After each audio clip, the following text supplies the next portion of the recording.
See if... There we go. Sometimes there's a button.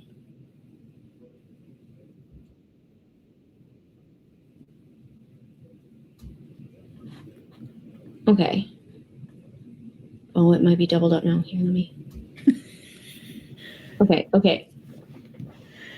Just the Mentos Freshness song popped in my head all of a sudden, which makes no sense because that's a Double Mint song. I am sorry if we're coming through super loud. I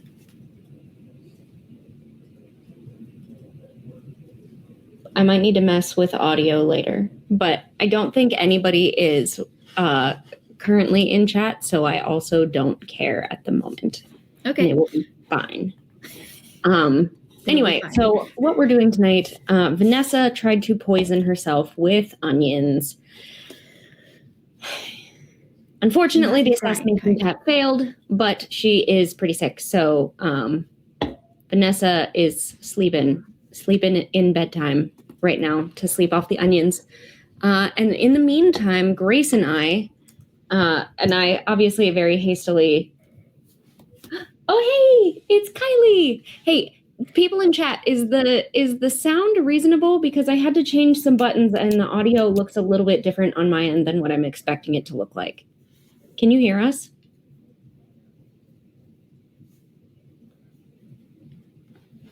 The anticipation. Right. If I don't get a response, I'll obviously take that as a yes. Sounds good to me. Perfect. Yay. All right. So yes, as I said earlier, Vanessa's sick. We don't have a DM right now. Allie's like out of town or something. I don't know. So the two of us are completely unsupervised. There's no adults here to stop us. And ostensibly what we're doing is coming up with backstories for Choya and Reeve, like as it, not backstories like separately, but like how we met. Yeah. Together. So together. Yes.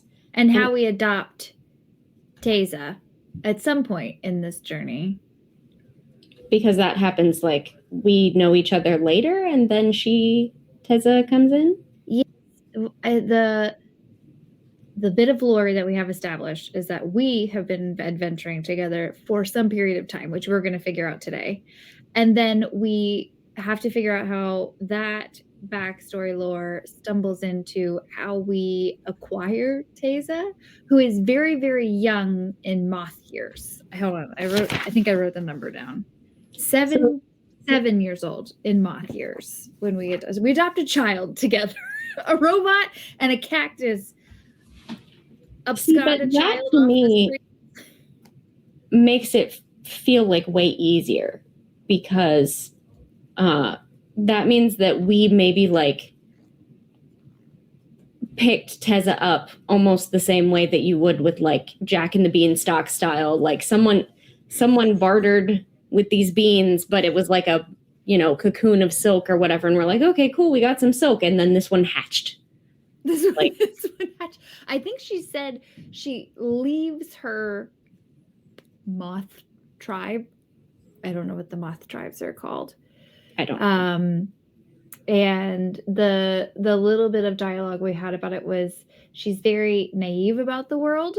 So probably got into some sort of a situation, and then we happened to be in the vicinity of this situation and plucked her out of it in our all-knowing wisdom of being adventurers. We are very wise. We're so wise.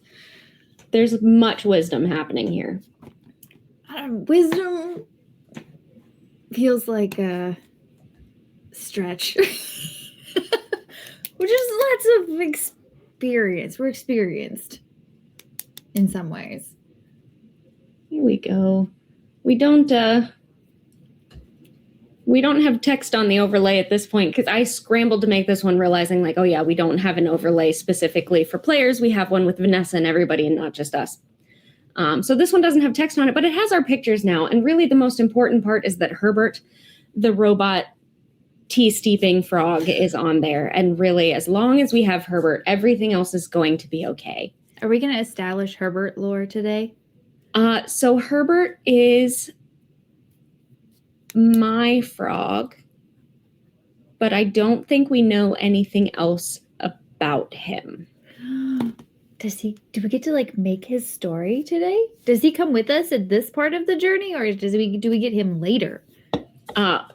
You can try and pry Herbert out of my cold dead fingers. So we have him now. We have him now. Okay, so did he come with you at the start of your journey? Like, did you leave your Yeah, I feel like he would probably came with me. Like, so I don't know how much of my story that you've heard, but Choya comes from a spit where like everybody's the same kind of cactus that she is, and she's the like cactus juice kind. So like we kind of are all steeps. Okay. So I feel like Herbert is just like one of the robot steeping frogs, like assistants. Maybe they're not all frogs. Maybe they are all frogs. I don't know. Maybe there's like different ones. Like this guy does tea, and if you're like trying to ferment kombucha, then it's like a tortoise or something. I don't know. Like whatever. But I think he came with me because I'm like, this is obviously you can't, you have to have the steeping frog. I've been trying to think of like a punny name for like what to call him, and it's all things that don't work well. Like I haven't come up with anything good. Like you could say something like he's a robot because he's like a pot of. It's like that doesn't sound good. Herbert is like so cute though. It's like right as a name, it's like great. Herbert. Well, and it's like said like that. So the herb part is like haha because herbal tea, but also because it sounds like a frog, like Herbert. We needed like some background recordings of Herbert. Yeah, basically.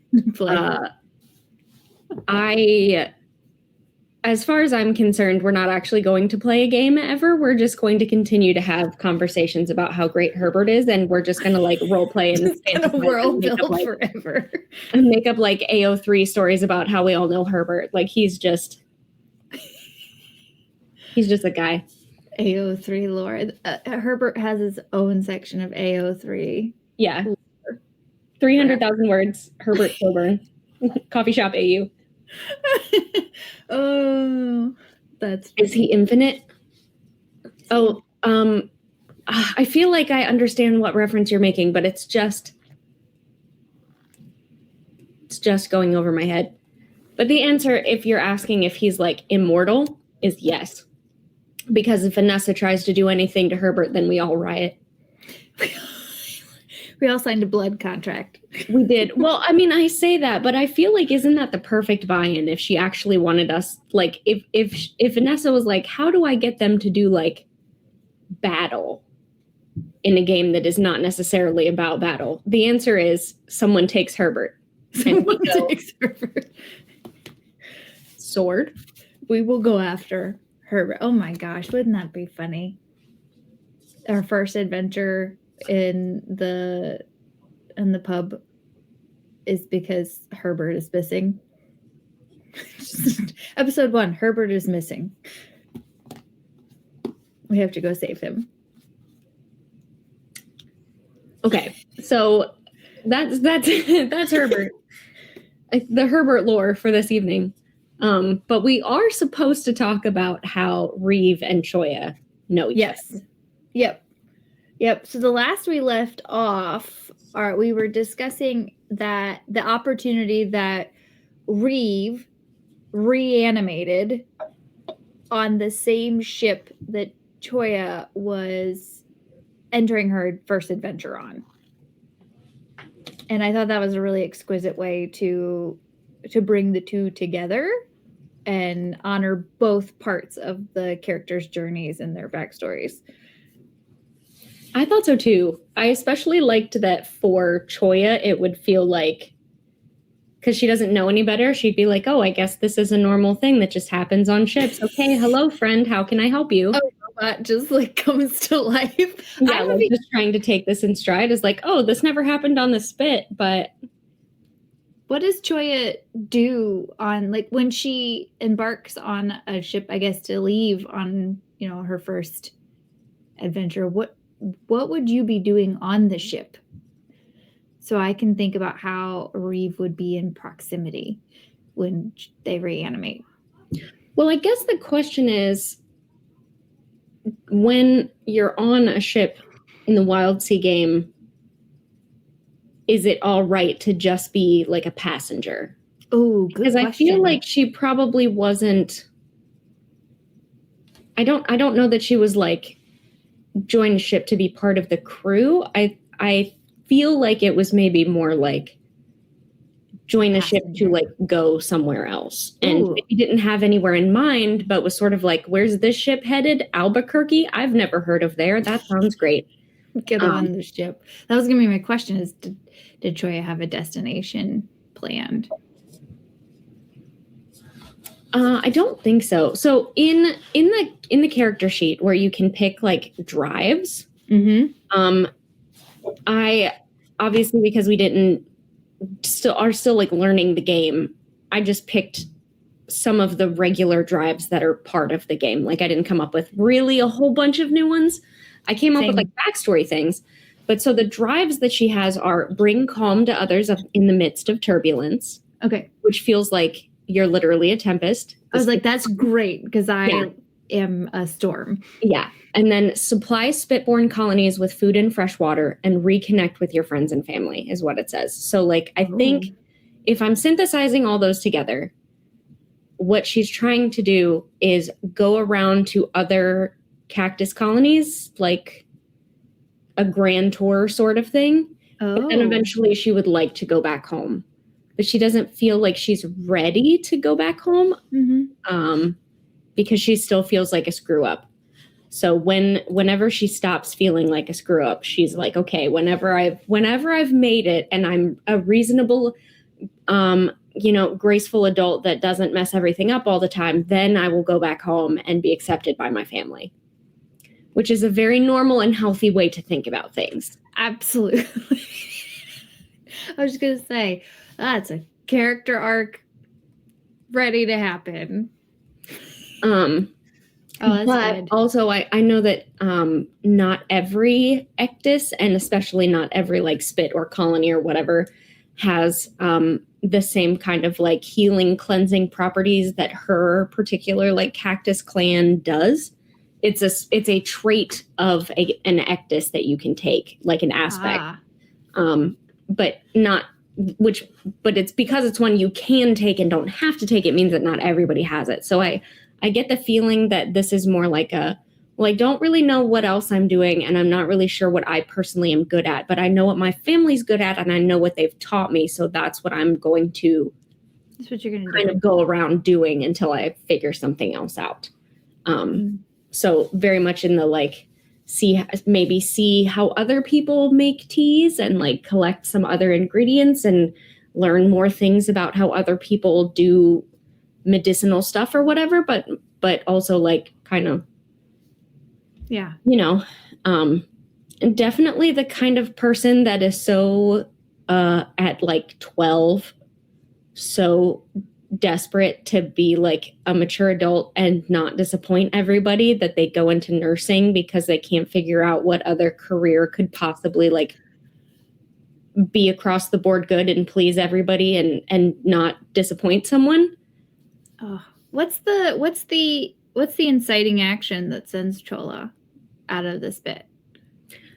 So Vanessa and I the last time Vanessa and I talked about it, we hadn't gotten all of the details down because we wanted to let you guys do your thing. And then if there was any overlap, then we would be able to change it.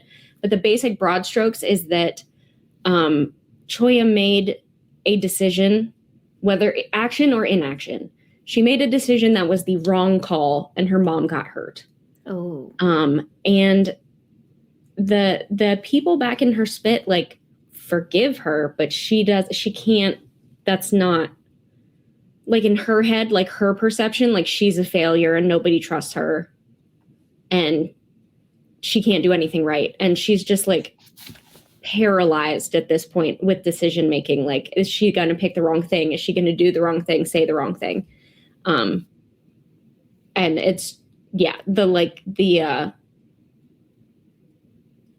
not even the indecision itself, but the RSD of it, I guess, basically is sort of eating her up. So she like is gonna go out and prove herself, even though like nobody again, like, we'll go back to this. We'll go back to this hypothetical 12-year-old, which, by the way, I'm not talking about me. I don't have problem. Like, I'm the only person that doesn't have social anxiety. So I'm putting on a character with social anxiety to play something different than myself. But let this pretend 12-year-old that's like, well, I'm going to go into nursing because nobody's going to be disappointed if I'm a nurse. Everybody loves nurses. It'll be great. And I'll always know what I'm supposed to do because it's whatever is in front of me. You get that 12-year-old and it's like, okay, well, nobody actually told you had to be a nurse, and nobody was ever going to be like, your parents were totally still going to love you if you wanted to be a librarian or if you went into like food service. Like it's fine, but like that perception isn't there. Yeah. Well, she's young. She's got a lot of internal growth left to do. I think an adventure is a really good forcing mechanism. I'd be curious to see how Choya responds to adversity with that as her starting mindset. I will too, because it is not the other characters that I have played in the past that I have really connected with and had a lot of fun with were characters that were much closer to my actual self. Not in every aspect, but in like one aspect. Mm-hmm. So like the first one I played for a super long time was a pink tiefling named Cherry Cordial. She was my Hell's Bells character, and she's like happy, bubbly, friendship is magic, friendship all the time. And I'm not like that 100%, but I'm like that enough that I really could very easily step into Cherry Cordial, and it was like a fun, came naturally to me kind of character.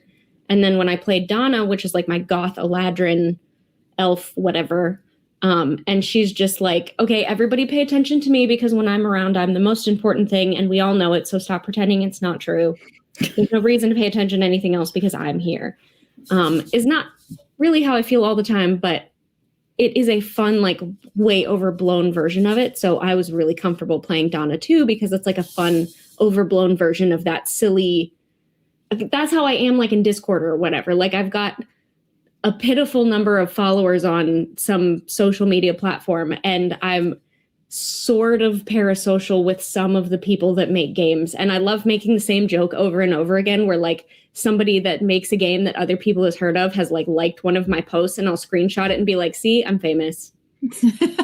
Someone who is almost themselves famous liked a post of mine on I'm honestly, I'm basically no autographs, please. Like that kind of joke was really easy to play with Donna. But like social anxiety and regretting everything you've ever done and second guessing everything is not how I work. I'm much more like just split second decision, deal with the consequences later. So this is like an opposite character for me, and I'm going to be trying,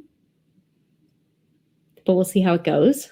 I think that's interesting because that would mean that both Choya and Teza have elements of like the same, not exactly the same, but a similar like anxiety flavor to their characters. And Reeve is outside of my norm in that Reeve is very stoic and very locked in and doesn't speak a whole lot. And so also being quite older than both of them, even though Reeve doesn't quite know exactly how old they are. It's going to be really interesting in that I'm not typically the veteran of the group. So that's going to be a really interesting space to step into and hold as a player. Maybe different in my personal life, but as a player, I definitely still have the newcomer, brand new person, gonna wing it as I go. So it's going to be really interesting to have to step into a slightly different space for this game as this character. Does Reeve remember all of the past iterations, or is this sort of a starting over fresh every time, so you're not really a veteran? Or is it like you remember some but not all? Or So like I believe flashes come to you? we've landed some randomly? flashes. I think Vanessa can use that as a really cool mechanic in game. I think the weight of life comes with Reeve, but not necessarily the like they can't pull from explicit experiences every time they are reinstituted into a new body. But I think that there's a weight to a tiredness and maybe some realization the longer that specific life goes on. But that's something that I think Vanessa will pull out in mechanics, at least wise. But for this life, I think, oh man, I can't remember if we landed if Reeve has some knowledge, but I'd like to imagine that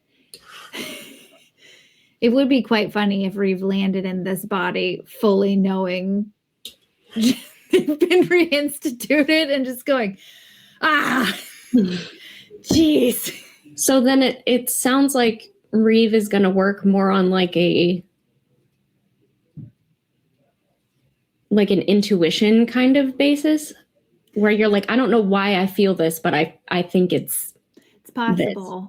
I think I'll be really curious to know. I think I'm really excited about getting into gameplay to try and start to feel some of this out, and try to understand how they'll respond to scenarios and situations. I'm so much better in game than I am in like pre-prepping any sort of like background, or usually I go, okay, I got this nugget of a thing. Let's just run it and see what happens. Yeah. So I'm really curious to know how Reeve's going to show up. But and it helps that we're not really familiar with this game either. So like making a character that fits in with the world that Wildsea is. And we make our own world. I understand that, but it still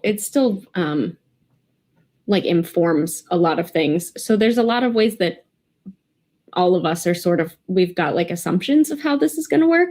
And then we're going to find out, gameplay doesn't actually work that way. And that means it will change the characters as we play, and they will end up being very different than what we thought because the game is different from what we thought.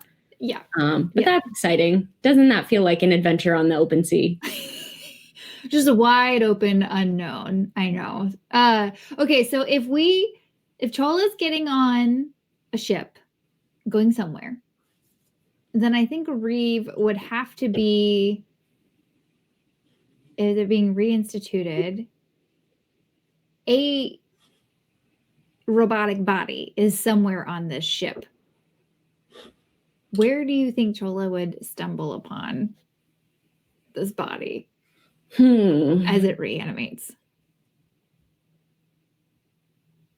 Well, okay, so that's a question, because we were joking last time that you were going to be the dishwasher. We were joking about. I think I had assumed the last time that you might be in the kitchen, considering your skill set and what you were doing, which would be funny to reinstate as a dishwasher. But I don't know. I mean, I am looking at the generators here to see if maybe it will just generate like a name for a ship for us real fast, but ooh, it looks like it generates the whole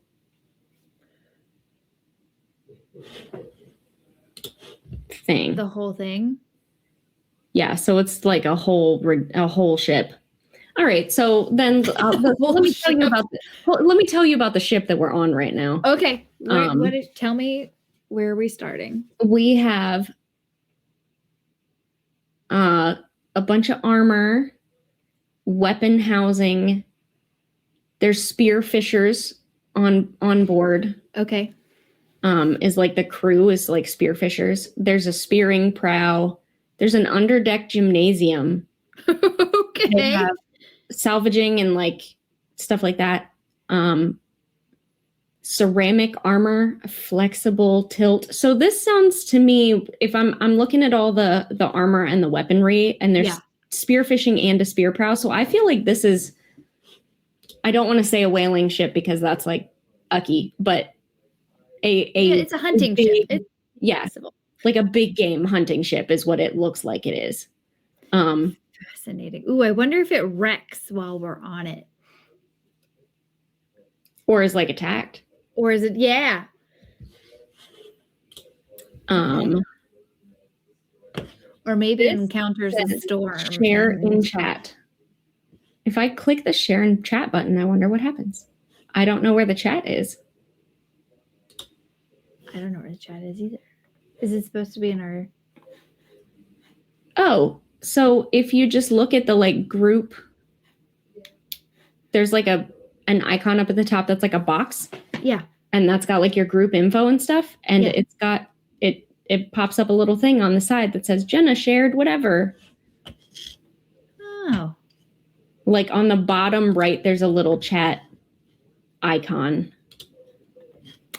And it will share. Oh, look at that. The ship. Oh, you so did. You look in the article in the compendium. Okay. Oh, that's a rad ship. Here, I can share my screen, right? No, I don't know. Well, the art that it is showing us is there's a couple ships in the book. So this is like art from the book. It's not that this put together a new ship and put the art together for it. No, it's a great looking ship though. But it's pretty dope. It's the one that looks like it has a Halo alien pistol on the front. It does. It looks like half of a swashbuckler and a sci-fi spaceship, like, and also maybe a little bit of a like bullet train subway station. Oh yeah, I see that. Anyway, so it's cool. So that means that we can make up whomever we want. In the generators, that's a ship that I shared, but there's a character generator, a journey generator, NPC generator. I love that it does that for you. That's pretty sweet. It's fun. What's the montages thing? I want to know what that is. Oh, I wonder if we can. Vanessa's gonna come back and be like, "What's your backstory?" Like, we made a bunch of stuff. See, but joke's on you because Vanessa loves that stuff. She'll be like, "Oh, you made a new. Okay, what's the ship name? It gets wrecked. Wait, I wonder. Let me go look at the monsters in the back. If it's a big game hunter. Oh my gosh, you know what's crazy? I'm not lying. I have a bookmark. Guess what I have it bookmarked? Yeah. It's literally the ship. Oh, that's wild. That's so crazy. Okay. Monsters in the back. Leviathans, beasts, insects, plants, constructs, marauders. Is it hunting constructs? Is that why there's a robot body? Interesting. Tower spiders, bellows garl, maw ships, the mad woodcutter. I guess you would want to scavenge for constructs because the materials to make them are probably much rarer in this time. And I'm sure they like deassemble them and use them for parts, essentially. Well, that's fascinating. That would make a lot of sense. They're hunting. How big are these constructs they're hunting? It looks like they vary in size depending on what you make. So here's another thing though. Apparently one of the Leviathans is a force of nature. So living storms is a Leviathan. And that also kind of ties in with you a little bit. So it does. Might be storm chasers. There is a lore that Vanessa and I explored about the reason Reeve regenerates is because a storm regenerated them the first time. And so, because there's not a lot of like explanation as to why. And there's in particular several like roving named like storms that have names. And the one that we talked about was called Tagra's Clutching Hand, which the only description about this storm is this storm does not exist and never has, but its name is known and feared and whispered. That's so dope. I know, right? And so like could be cool. So we're leaving a lot of Reeve's backstory, or I guess not backstory, but origin undefined to sort of see where and how it develops. But I do love the idea that the ship that you've landed on hunts constructs, so there's plenty of opportunity for Yeah, one so to reanimate. Maybe like if you've seen, Maybe you have to sneak me off the ship before or like they take me apart. barter for you or something. Oh, that would make me definitely feel indebted. So, Reeve, the lone adventurer, having to feel indebted to someone. So here's a question then. Do you think, let's just run with this for a minute, and if it doesn't feel right, then we can walk it back. Okay. But if this ship is hunting constructs, and maybe we'll flavor it like there's some like kind of vaguely ocean themed construct that they're like specifically going after, that's got some like, yeah, whatever. Do you feel like when you kind of zap into a new body, it's going to be like a full complete body, or are you like, you're kind of just a head on a wall now and you're like, hey, can you find me some arms? I'd like to think that my deity or storm. Now, are you like quantum leaping sort of? Do you?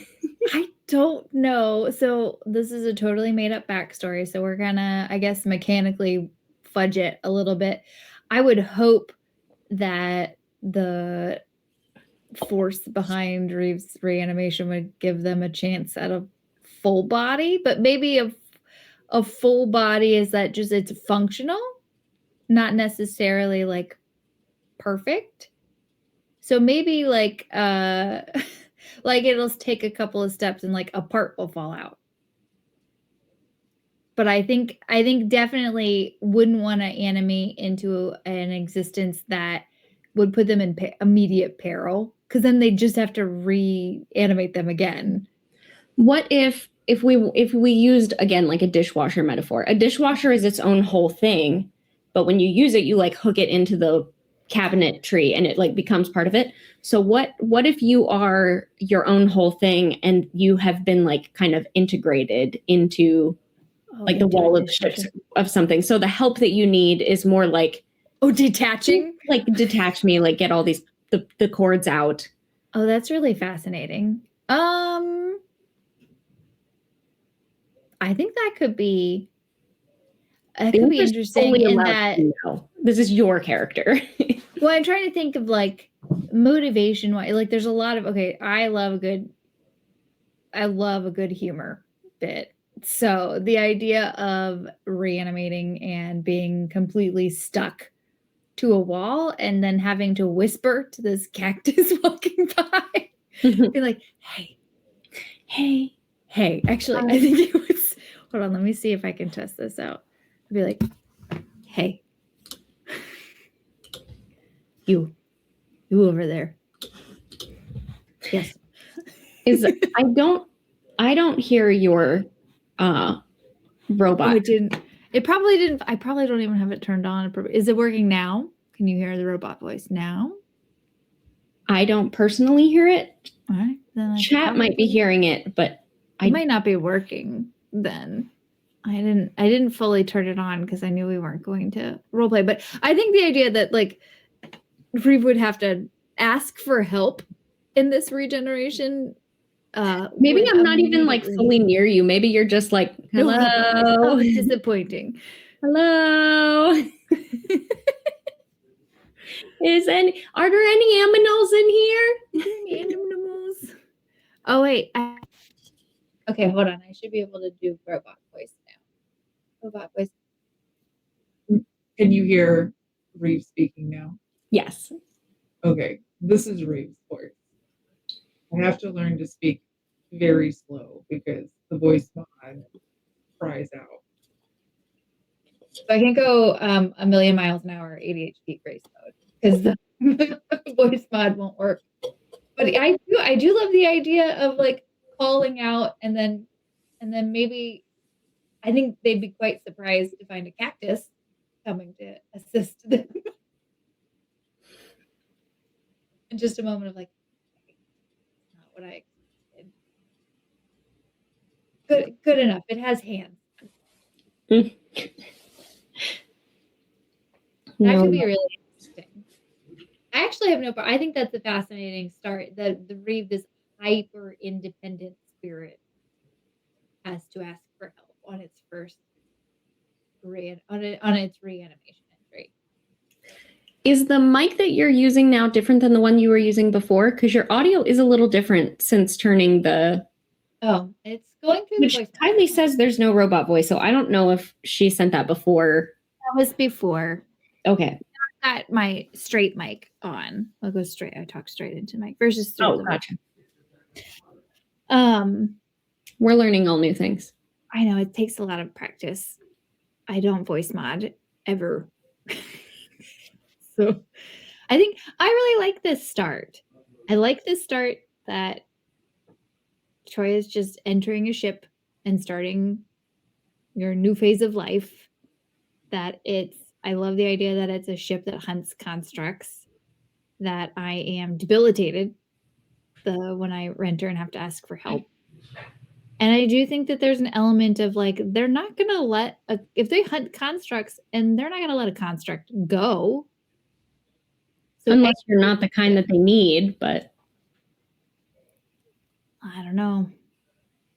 I guess the question I would have is this. Let me look at the compendium here, because I'm not sure if constructs are. Let's see. I have to look at my book. I can never look on the online. If they're like. So if they're like me. Okay. So a construct in play, like when you're talking about like a beast construct, is it has a mindless nature. Unless specifically programmed for self-preservation, constructs will keep working at their tasks, even if it means their own demise. Another is the concept of internal fragility. Breaking through a construct's outer shell can be a daunting task, but once its innards are open to the world, it takes very little to throw a wrench into the works, sometimes literally. Finally, consider time and purpose, blah, blah, blah, blah, blah. So like it goes on like that.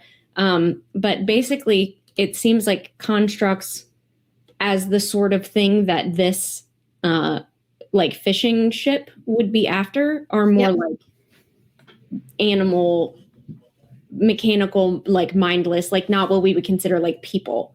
No, they're just robots. Yeah. You being walking, talking, having feelings and a favorite color is a little bit different. And it might be easier to convince the Jawas.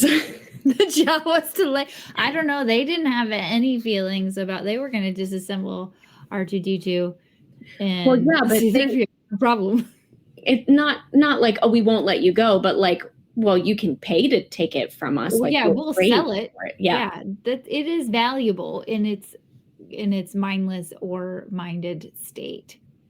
Yeah, that'll be really interesting. And does Joya travel with money? I don't know how money works in Wildsea. It seems like random. I would not be mad if we had to do a jailbreak. That would be a lot of fun. Because we have resources or salvage specimen whispers and charts. Like I'm not seeing any like other inventory or money. So I think it's like a barter system. That would make sense. You have a bunch of junk. That's one of the things that I thought was really cool about this game when I first saw it, because I'm the one that's found this and then showed it to Vanessa and was like, this is what we should try next, because it's nothing like D&D and we're all a little bit burned out on D&D. As I was like, you collect a bunch of junk, like a weird junk collector, like the garbage lady from Labyrinth, and you sail on top of trees like it's the ocean. What's the problem? And Vanessa was like, sold. Dystopian nightmare in the trees. Yeah, I think, well, that's really interesting then if you don't have anything to barter, then jailbreak. I would be absolutely happy with a jailbreak flashback. I think Reeve would reanimate and be like, okay, I gotta get out of here. And then you'd be like, no, we can barter. And they're like, barter with what? And I'd be like, all right, it's time to dismantle the ship. Yeah, especially since I bet you the first thing that would happen would be like, okay, give us the robot teapot and you can have this. And I would be like, Herbert, no. Herbert, And get off the then- table. Herbert's off the table. Herbert is off the table. Reeve, you're on your own. But I mean, like I have other salvage and things because you start with stuff, but also I have Reeve, I don't think Reeve would reanimate with nothing, probably. you'd like open your little central compartment and find like Random nuts and bolts. yeah. Here's a can of tuna that expired. They probably already stripped it at that point if it's been in the ship.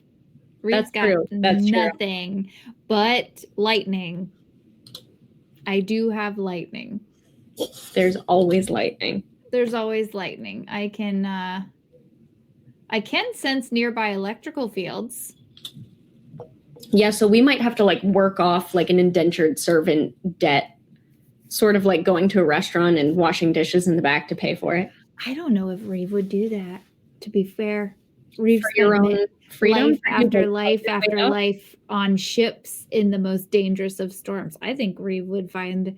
I think they would jump off the ship rather than do indentured servitude. So I think it would be really interesting. I think Reeve would more likely run at the next nearest port. We'll have to ask Vanessa how this point goes. Yeah. Because I think this seems like a really reasonable time for us to like maybe this is where Tessa comes in, or like we're a little bit on the run from them and that's when we find her or whatever. Like there's a lot of options there.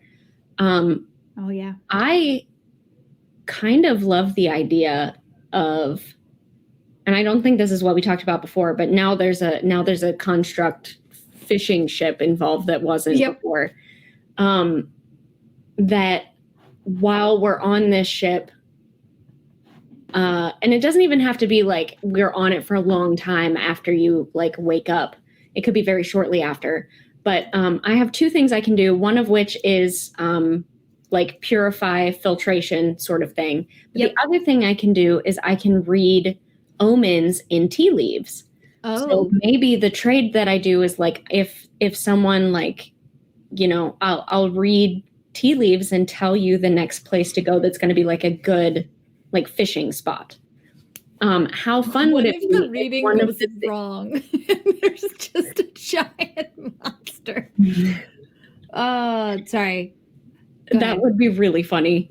No, what I was thinking is like one of the things that we find there is like this abandoned, decrepit old piece of hunk of junk, and that's what we turn. Like they let us off there, and we turn that into the pub crawl. They let us off in the middle of nowhere because I do have a living workshop, so I can. So it says your own wreck salvaged body contains an array of useful tools. All crewmates gain an automatic 2d6 advantage on rolls taken to create temporary gear and machinery when in my presence. So there is an opportunity for us to leverage that to build things. Yeah, like I feel like it would be really fun for me to like, okay, I'll trade you a really good hunting spot. I'll read the tea leaves and find you somewhere to go for Reeve's freedom. And they're like, okay, deal. And then we get to the hunting spot and they're like, okay, deal's over. Get off now.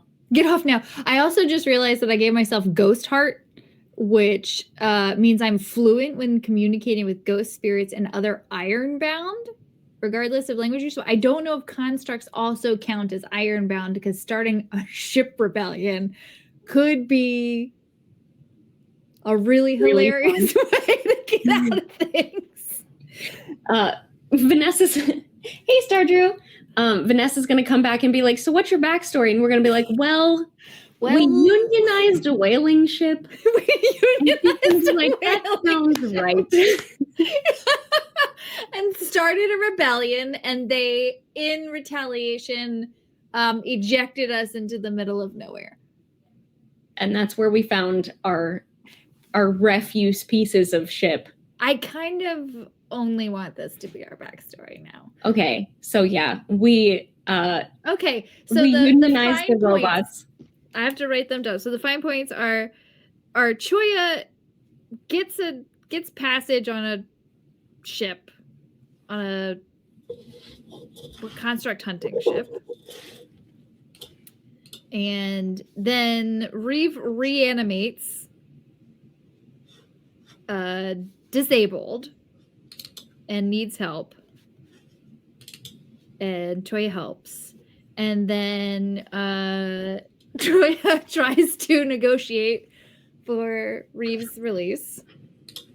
Like, Choya tries to be reasonable, but I think it frustrates you that she takes so long because she's very like, yeah. Wait a minute. Are we R2D2 and C3PO right now? Does that make me R2D2? Yes, obviously. Yeah, that sounds a little spicy. A little robot. Okay, so that doesn't work. So Troya and Reeve unionize the constructs to rebel. And then we get evicted in the middle of... We essentially have to walk the plank. Yeah. They just go like, okay, deal's over. We did it. They just kick us off the ship because we're more trouble than we're worth. And then we find our ship. Or at least the humble beginnings of our little ship that I totally forgot the name of. What is the name of our ship? Wait, the name of our actual ship our is actual the Pub ship. Crawl. That's it. The Pub Crawl. We find the humble beginnings of our Pub Crawl. I love this. Okay, this is a really fun... I kind of really love this. And I guess it does take us a while to work on our ship and get it up and running and get it out into the world. And then maybe while we're navigating around the world, we find an adopter. I was looking to see if maybe there were some like ship names in here.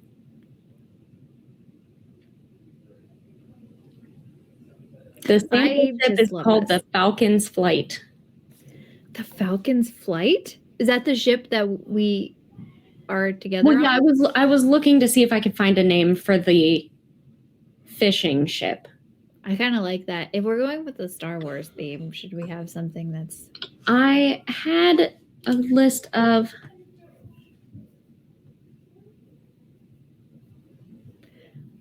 other, what is the freaking... I just can't stop thinking about Reeve being similar to R2D2 and that scene where R2D2 from Moby shots Dick him. is called the Pequod. I've never read Moby Dick. I should not. I was just that. like, what's the one whaling ship that I know of? Oh, okay. Famous whaling ships.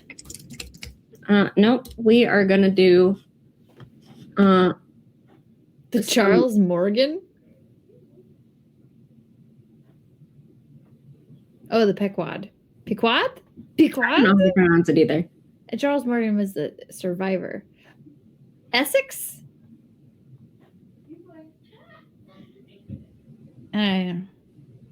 Unless you want to go with like the famous ships from like the lost Arctic expeditions, like.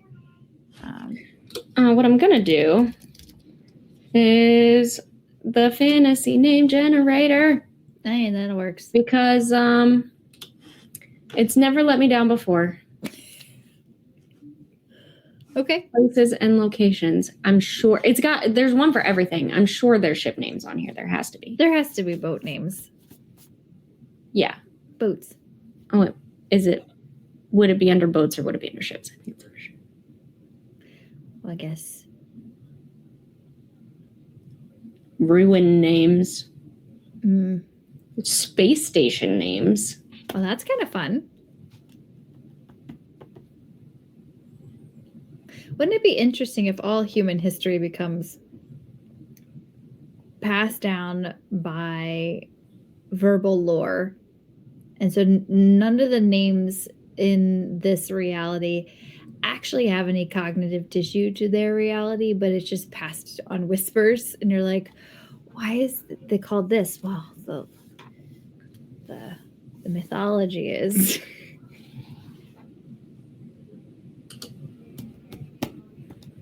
I might have been looking in the wrong thing. That's okay. I can't not. We should move on, but I can't do that now. I have to. You have to find the ship I have to see this through. I have to Okay. find a ship name. Fantasy Nothing will name ever be good again. generator for ships. USS Minnow must be copyright. Fantasy ship name generator. The Tormentor. The Cheeks. These are really interesting names. The Second Wind. That's kind of funny. But we don't really have wind. Do we have wind? I would love something that kind of ties in with like the construct theme, or something that feels a little bit more scavengery rather than something that feels like romantic and I don't know. I'm looking. Getting a lot of fantasy. Well, that's how it should be. There's The Bloody Idol. That's wild. I mean,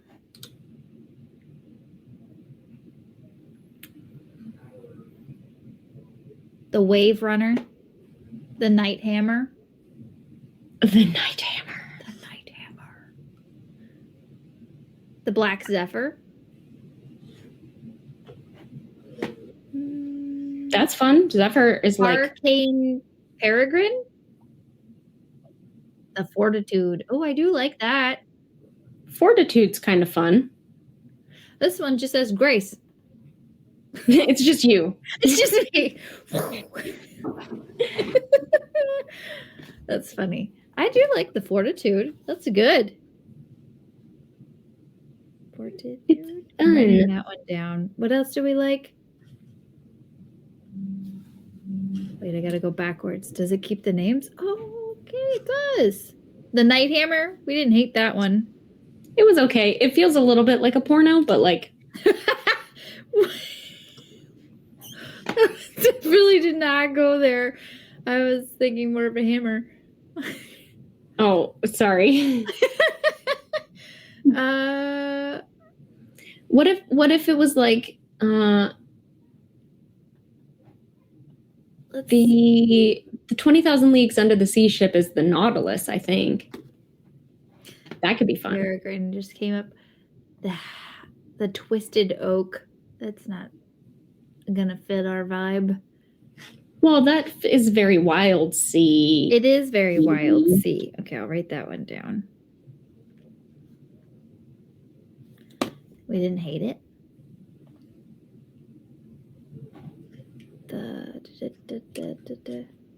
Storm Witch. Now I want a ship just called Storm with a Storm Witch.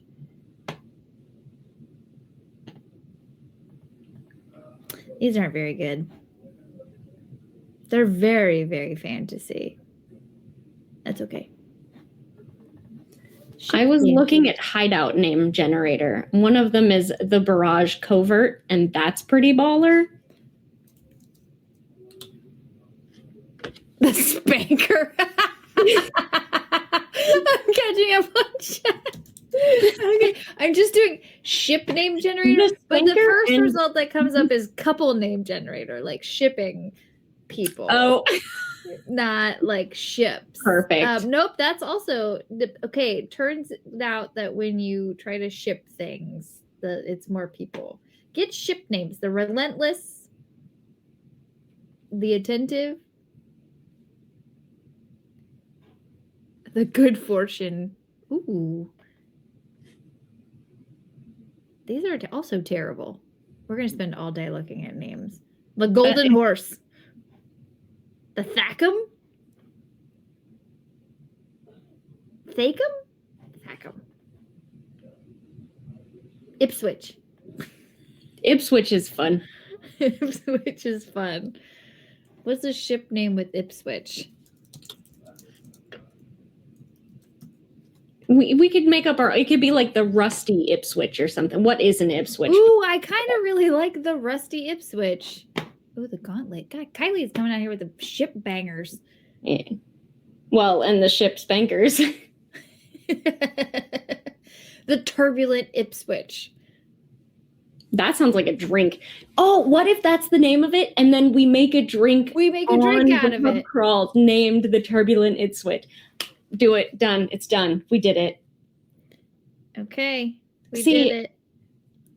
I'm circling it. Kylie's It's in the fully notebook. on it. I know. She's the rational half of my brain.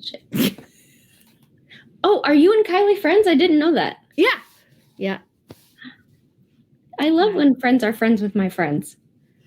A whole link too? We have an animal heart. Besties!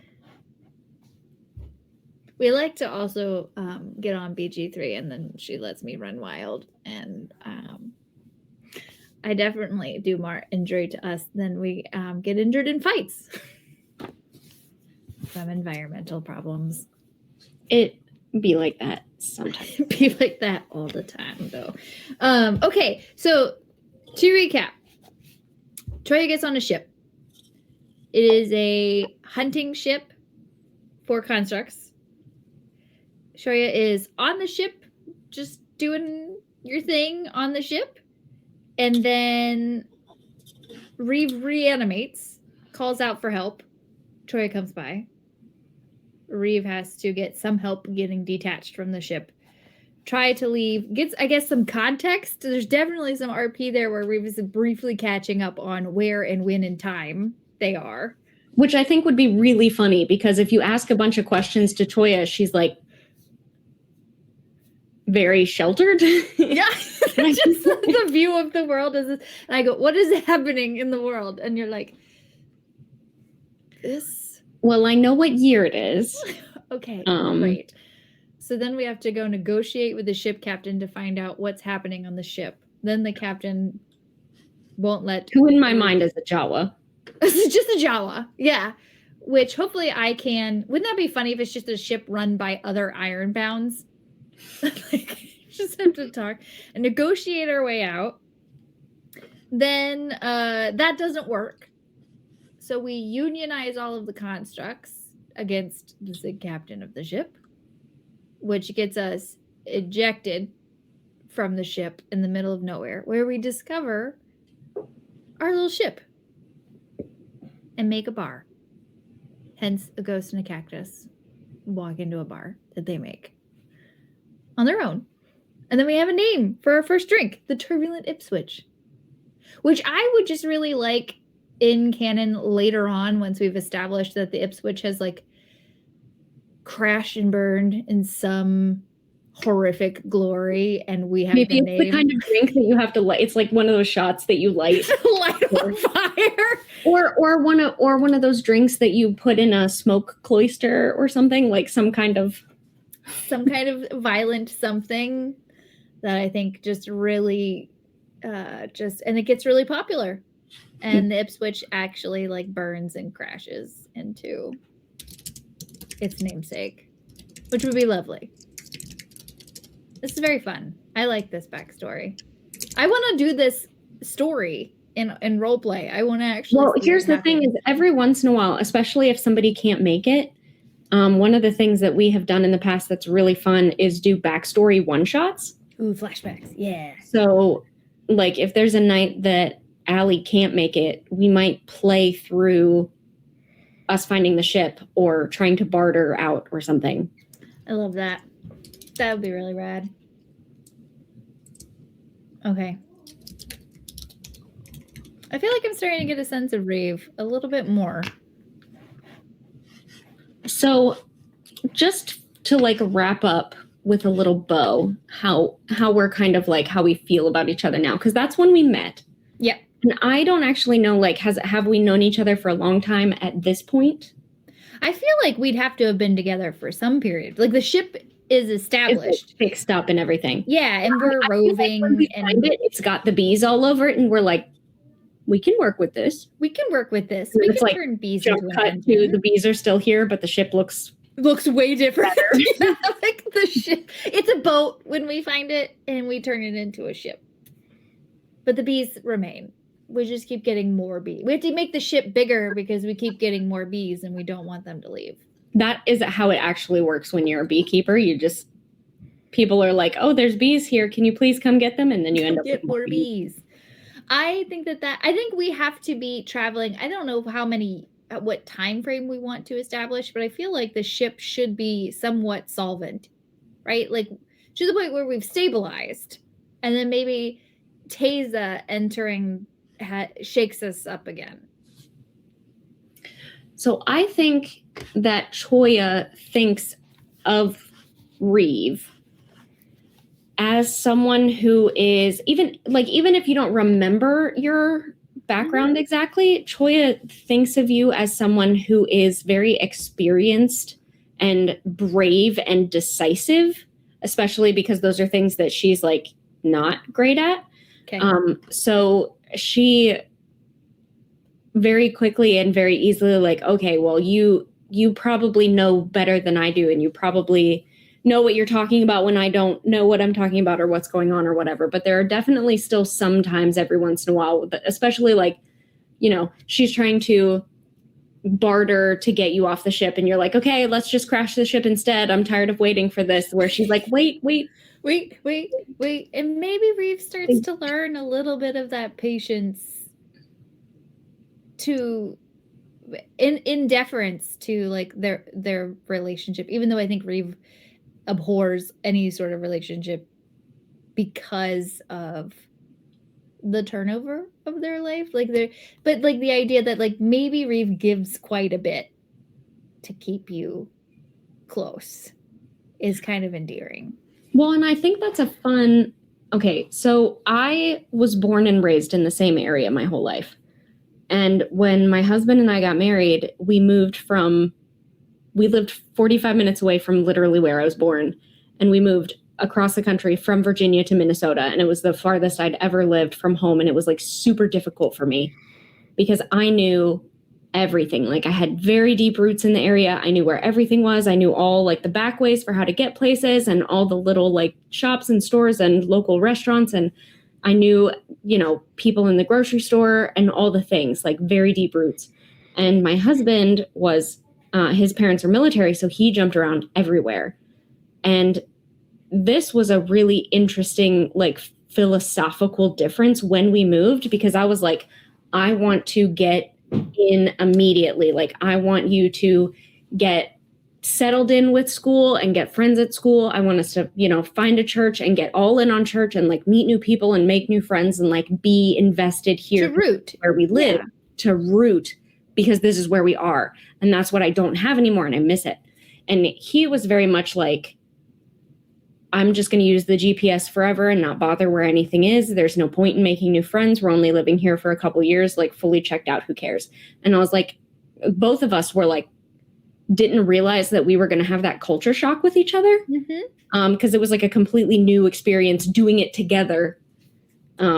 So that was really fun and interesting. And I feel like that is the same sort of play that Choya and Reeve have, where Choya's lived in the same place her whole life. So she's like, let's find other people you can get really deep with and make good, long-lasting friends for decades and decades and decades. And you're like, I'm going to be here for like 10 more minutes. I don't even care what you're Reeve's like, we're only going to be together long enough for me to get to the next port. And it just took long enough to do that this sort of stuck. And Reeve's like, okay, well, maybe this isn't as bad as I thought it was going to be.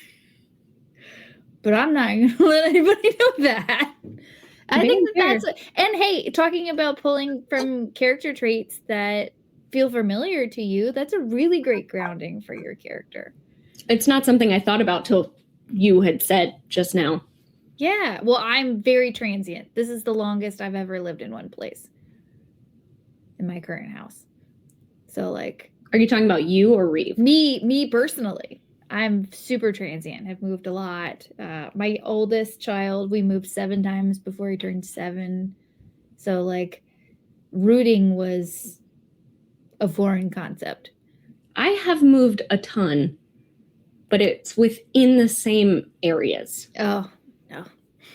So like my daughter, she's 3 and we've moved house 3 times, but also stayed with my in-laws for 2 months between houses. So she's kind of moved 4 times. I'd count 4. At 3. Yeah. Yeah. Yeah. That's I hope that is not her life. My husband and I would both love to find a house here that we're willing to stay in until we die and then just not deal with renting or landlords or house hunting anymore. Yeah. But that's a whole separate. That's okay. You'll find your ship and you'll root. A picture of America on fire in the background. And that's why we play TTRPGs. So we don't have to think about it. We just turn the background off and we put a fake background in front of it that's trees with mushroom people. And then we pretend. And cactus people and moth people and robots and also humans and wait, what are the other ones? There's so many. And spider people. Yeah. Yeah. Oh, can the little Jawa guys, maybe they're like little shorty mushroom guys. Oh. Wouldn't that be so cute? And we haven't encountered, we're not mushrooms. So that would be really cool to introduce a separate species in the beginning. Yeah, I love that. Can they wear robes? Obviously. Yeah. Okay, cool. I'm in. Sign me up. I love this backstory. I really like where we got to. And I feel like I understand Reeves' character, even though we haven't quite played, but even playing through that scenario and realizing very quickly, like, Reeve would definitely respond this way is really fun. Also, I'm just really looking forward to starting a rebellion with a bunch of constructs on a ship. The shenanigans we can get into. Unionizing the whale ship. Okay, but it would be a baller backstory one shot, though. It would be so awesome. It would be. It is awesome. What are we talking about? Would be. We get to create this. This is our reality. Sign me up. And Herbert. What if they try to steal Herbert, and that's what gets you to join the rebellion? What if that's what gets Reeve to convince you to join? He's like, all right. Herbert is locked up, and we're like, it's on now. There is no but here's the thing: like, we need to stop at this point, because if we try and like write this whole thing, there will be less to Vanessa needs some curveballs to throw at us. I know we have to stop. Okay, but I did write it down, so it's canon now. It's in my notebook. So say we all. It's in my green notebook for Wildsea, because each game gets its own notebook. Fancy. And it is canon now. I love this. I think this is really fun. I was not sure where we were going to start off. All I knew is that we had a seed of a nugget that Reeve reanimated somewhere on the ship that Joya had entered, and we had not met before. We started with the dishwasher joke, but we did start with the dishwasher. The iterations really, like, we got there. I really enjoyed this. This is a lot of fun. Now I want to play. And we don't get to play till January. It's such a long wait. I mean, it is, but it's also really not that long, because in my brain, it's still October. The time warping. The holidays feel like the longest and the shortest thing. It's like it's like a Willy Wonka tunnel. Here. I have one more week of work left before I get to take a break, and it's just like. Well, but also for me personally, I think it's because we came from Minnesota, and Minnesota winter is much different than Virginia winter. So the weather right here feels like October. Feels like Minnesota right now, though, because it's like 17 where I am. I mean, it's 21 here, but that's what I'm saying. Like, it feels like October to me. That's crazy. So I'm like, this is still Halloween's coming up. Like, did you have to dress in parkas just to go trick-or-treating? Well, last year it got canceled because there was a crazy snowstorm. We got like 2 feet of snow on Halloween. It's 7? Oh god.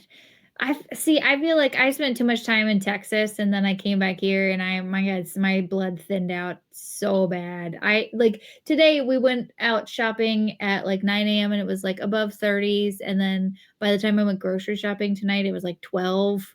And I'm like, I can't handle this anymore. My body does nope. Yeah, Ontario 7. Yeah. Exactly. Way too many years. That's what I'm used to. Yeah, that's crazy cold. No, thank you. But here, like it snowed. There was like 2 inches of snow, and then it lasted for like a couple hours and melted. Right? We have 2 hours like, did you take tomorrow? Did you take Tabby? Do you take Tabby out in the snow? Did you have fun in the snow? And we were like, no. No, it's 2 inches. Yeah, it's funny. And they were like, but it's snow. It's so much fun. And I'm like, we're very over snow. We're just. Oh my gosh. No, I think last year we went trick or treating, and it was like 80.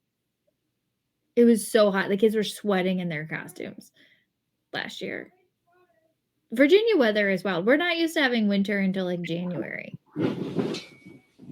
Well, Minnesotans would say the same thing, but that's because January is when it gets down to -14. Okay. Nope. I'm just going to make a mental note that I will never live in Minnesota. Minnesota is absolutely beautiful. I've heard it's summer. Gorgeous. It's so fun. Like, and there's concerts and there's a huge art scene and like the local like breweries and everything, like beer and craft soda and all that is like huge. And of course the Minnesota State Fair. The Minnesota Ren Fair is crazy. It's like 4 times the size of the Maryland Ren Fair. It's so cool. It's great all the time. Yeah, but nothing could top the Texas State Fair. Okay, I've never been to Texas. I had a deep fried peanut butter and jelly sandwich. And it was like I spoke to God when I ate it. It was so delicious. Oh, and yeah. I've never eaten. Minnesota State Fair has deep fried ranch on a stick. Okay. The Texas State Fair is Don't massive. you know? Don't you know?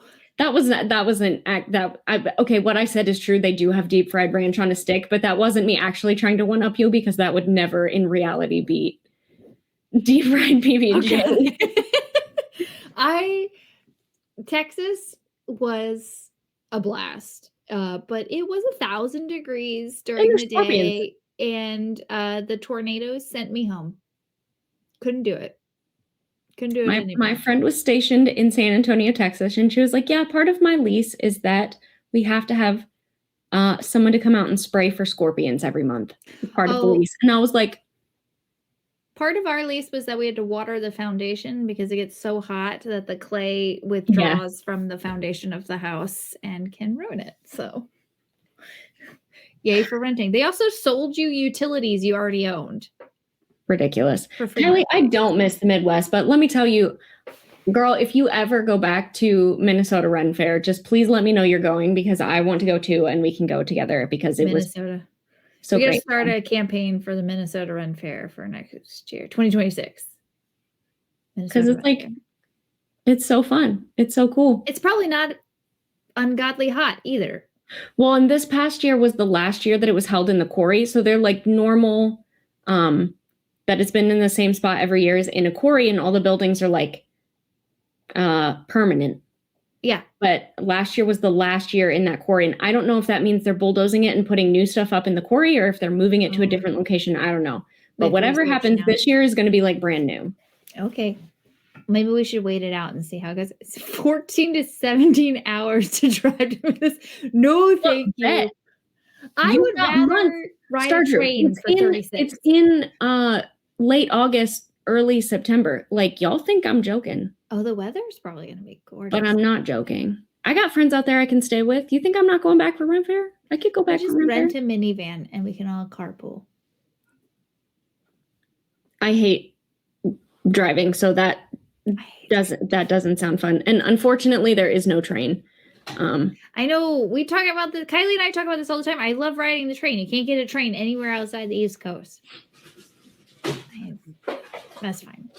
That's fine. Anyway, it's almost 10 o'clock. We've been chatting about nothing forever, but we did extremely good work.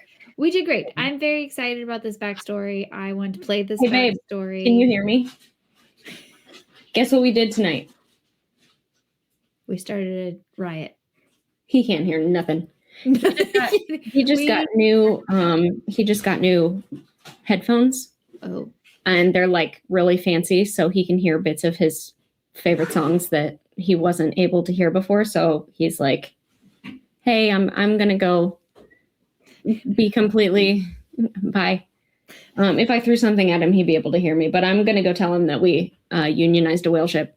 we unionized a whale ship, and they dropped us off in the middle of nowhere, and then we need a drink after them. The power of friendship. The power of friendship.